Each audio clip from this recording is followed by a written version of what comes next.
Mike Pendleton here alongside UFC veteran Clay Guida. We're here at Izzy Martinez's grand reopening of Izzy Style Wrestling. What has wrestling done for your MMA career?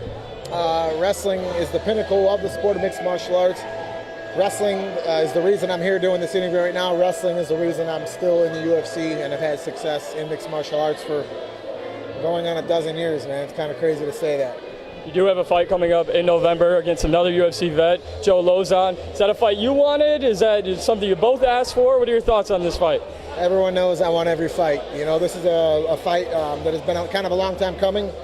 He made his debut, I think, either a week or two before my UFC debut in UFC 64. I think he was in 63 when he knocked out Jens Pulver, you know, one of the greats.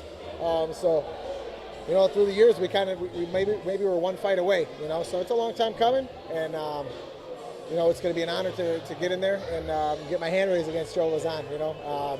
Great guy. He's great for the sport. He's great for, you know, for the UFC, so I'm excited about it, and, man, the card is just getting more stacked every day. I keep seeing people keep giving me updates, and it's going to be a fight night you don't want to miss. It's a fight card, definitely not to miss, one of the best of the year. You're a veteran of the sport. You've seen it evolve.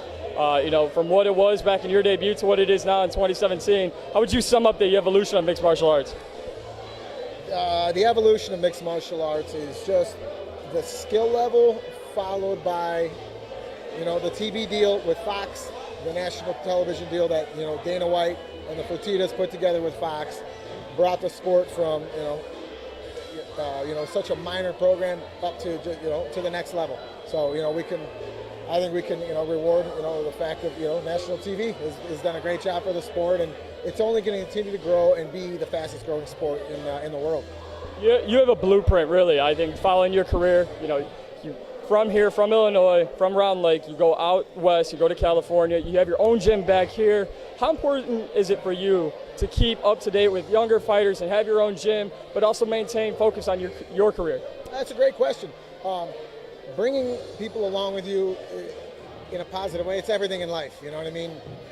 You know, success, they say it's lonely at the top, but it's also nice to teach success to others, to the younger generation, to your friends and family and those around you, maybe that are less fortunate or, you know, able to afford being in a sport or a certain school, you know, so I try to pass that on, and I always pass on, not necessarily mixed martial arts, but I pass on the wrestling, I pass on the discipline, I pass on the training and the confidence that it has taught me, not only in the ring, not only in the wrestling mat, but what it's taught me in life. So, yeah, like I said, wrestling is the foundation, and that's the reason I'm here today. What was your biggest advice to anyone who's either at your gym here back home, anyone you've met today, or anyone you meet out in California? What is your biggest word of advice to them?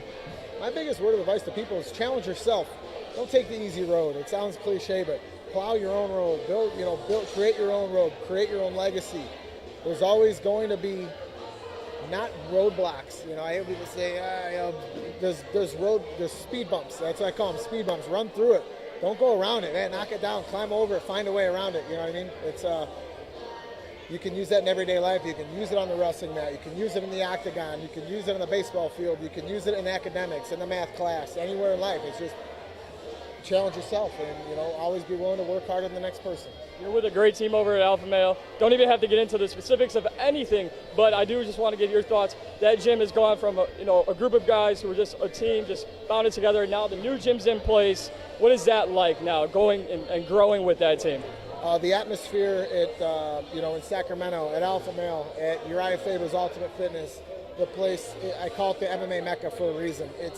I've been at gyms, I've visited gyms all around the country, a few different ones in the world, but I mean, I checked out ATT for a week. I was at Big John McCarthy's Ultimate Trading Academy in Valencia, California, Couture's gym. I mean, the most high-level gyms ever, and what Uriah has provided, what he has built, it's astronomical. It's out of this world. It's so special to be a part of that gym, to be a part of that umbrella, you know what I mean? So I'm very thankful, I'm very blessed, you know, for what he's provided, for the team, for the family that he's built. And if you guys are ever in Sacramento, if you're ever in Northern California, come check the gym out. It's worth it. It's family friendly. It's open to members. It's open to the public. Come check the place out. Great. Thank you for your opportunity. Thank you for the time. We appreciate the opportunity. Your great fight, November 11th. Clay Guida, Joe Lauzon in Virginia.